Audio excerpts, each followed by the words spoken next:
Hello there. I'm Scotty, and you're not. And we are talking about a movie that is way over here because I've got the case. Hold on.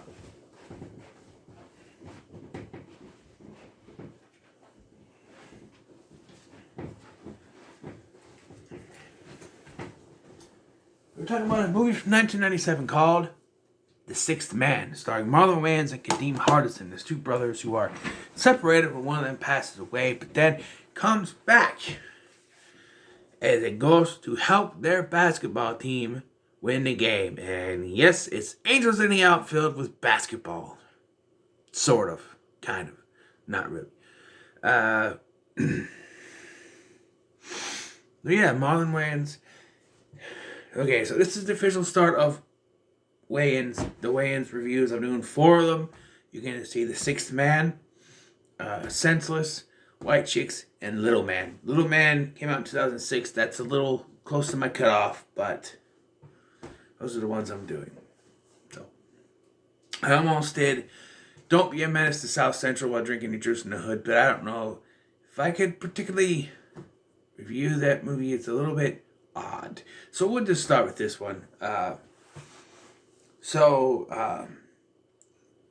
Wayans and Kadeem Hardison play brothers Kenny and Antoine Tyler. And yes, the whole time, every time they'd say Tyler, I had Nicolas Cage's Snake Eyes. Lincoln Tyler, Lincoln Tyler, Lincoln Tyler, Lincoln Tyler, Lincoln Tyler. I just, keep throwing that around. And they're college basketball players. They've been together. They've stuck together. And then Antoine dies. I think it's a heart attack suddenly while playing in a basketball game. And now Kenny has to deal with it. However, he, begs to the heavens that he needs some help because he can't do it without him. And Antoine comes back as a ghost only he can see, which gets problematic. We'll talk about it. And it helps them win the basketball game, which is also a bit of a problem. And there's also a love interest that is a reporter trying to get a story on this basketball team. And, so overall, I've enjoyed this movie many times. I recorded it onto a tape off of one of the movie channels, the Hyatt movie channels. I think it was Showtime or something, HBO, I don't know. But it was a good movie, I think. It's got heart. Marlon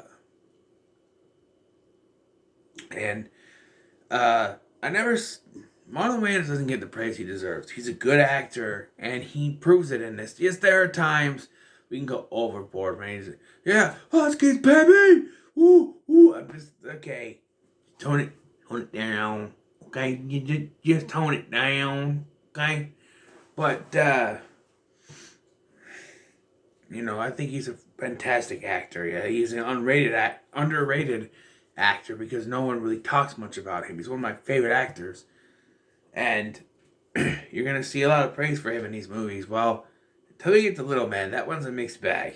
But here, he is great. Like, after his brother dies, you really buy it as a guy who is going through his problem. And he's sick and tired of people, saying they're sorry for his loss and giving him all this stuff. He's had enough. He just wants to move.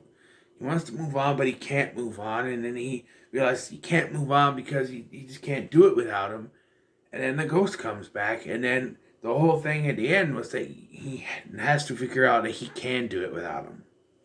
But he's always going to be there right here in the heart, right? Yeah. And it's also Anton's learning something, even though he's dead.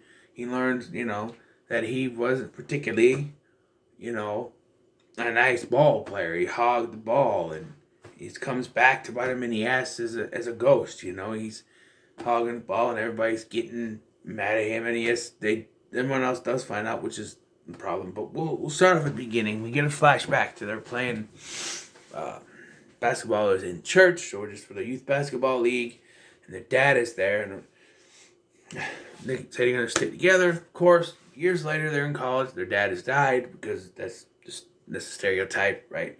And they're playing college basketball. And their dream is to make it to the championship game.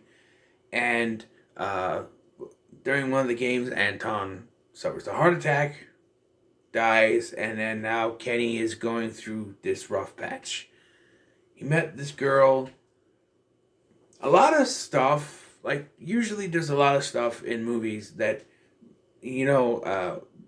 this is going to happen, and then stuff, before that happens, there's a lot of filler. And there's a lot of filler. They're playing basketball, they're going out to party, which the whole team hangs out together, I guess. There's just a lot of filler. And, this isn't a filler, but he meets the girl, his love interest, I forget her name, like RC. Is she a cola or a race car? But I think it's RC. But she's the love interest. She kind of blows him off at first. And then she consoles him after his brother died. And he's like, they become closer. Sort of like become love interests. And then Antoine comes back as a ghost to help him. And so, I don't have any big problems with this movie. There is one thing. It could be a nitpick, but it's one thing that kind of bugs me. But we'll get to it.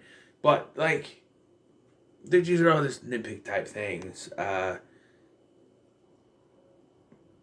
Why does nobody say anything? Like these baskets are being scored by basically no one. And they're just like, oh, well, he just barely touched the ball and it went in. And I'm like, but no. You're saying what you want to see here, pal, because that's just not. Even later when RC's going over the footage, she sees something there. So, there's something, I don't know, this is all supernaturally, and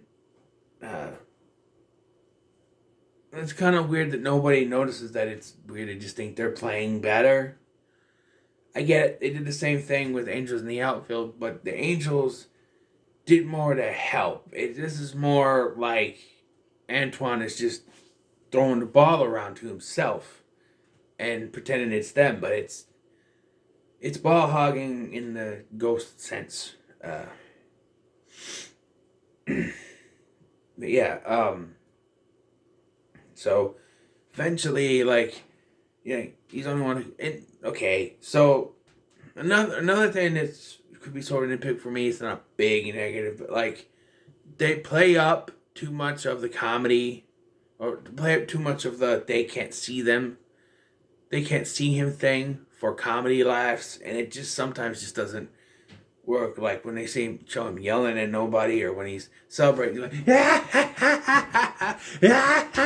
and he's jumping around, or when the coach is trying to talk to him before the game, and they're all huddled together, get ready for the game, and Antoine's just fucking around behind him, and he starts laughing, causing him to do stuff, messing him up at his date. That's supposed to be funny. I think out of all this stuff, the date thing is funny, but it just used to be too much. He used to work his. It's just, I don't know. If anything, the big negative for me is that ghost comedy, where it goes too much for me. So Kenny tries to tell the rest of his team that Antoine is a ghost, and we get the biggest nitpick I could make. All right, so they don't believe him, but then he shows off making a spirit thing, in which they can see a little bit of him. I can't believe it, but then they never see him again for the rest of the movie, and they're like, "Hey, tell your brother to knock it off," and I'm like, well, he can hear you. 2, you saw him before. Why? If they know that he's there, they should be able to see him. That should be the rule. They know I'm here, they can see me now. But no, they still can't see me. Even though they saw a little bit of him earlier, they still can't see him. And then later the girlfriend figures it out, but she still can't see him. It's like he's on camera a little bit there. And yeah, usually this would be the big third act breakup where he says, "Hey, I don't need your help no more. Just go, you know."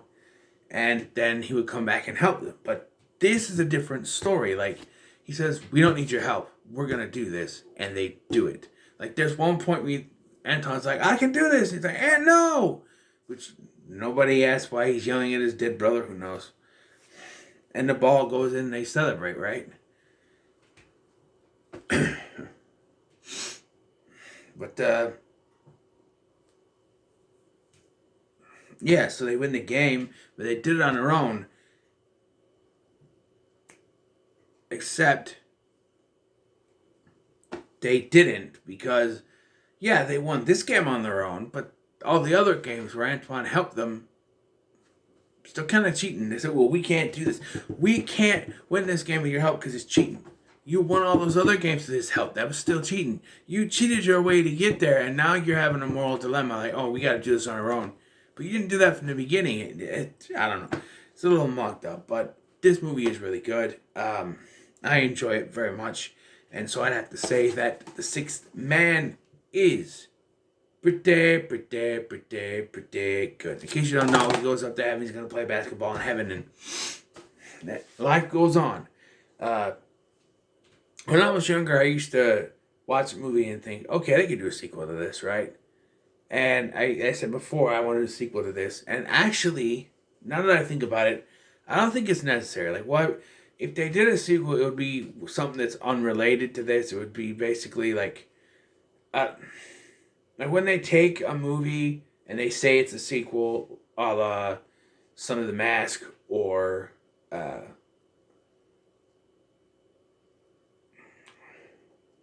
one of those sequels that has nothing to do with the original, but is connected somewhat in that universe, I guess.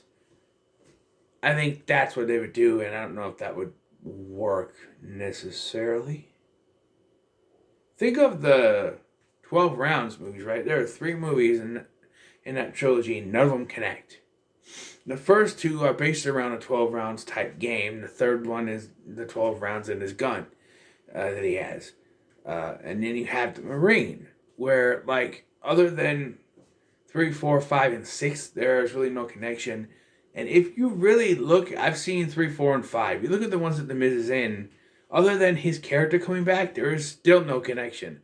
Like, the third one, his sisters are in it. And then the fourth one, there's different characters. And the fifth one, there's other different characters. And he has a different job in each film. So it's kind of like that. I think that's what they would do, is it would be kind of a sequel in name only. But who knows? It could be interesting, but I think it's just fine. Yeah, so what are your thoughts on The Sixth Man? Let me know in the comments below. Make sure to like, share, and subscribe. Thanks for watching. I've been Scotty, and I'll see you in the next one.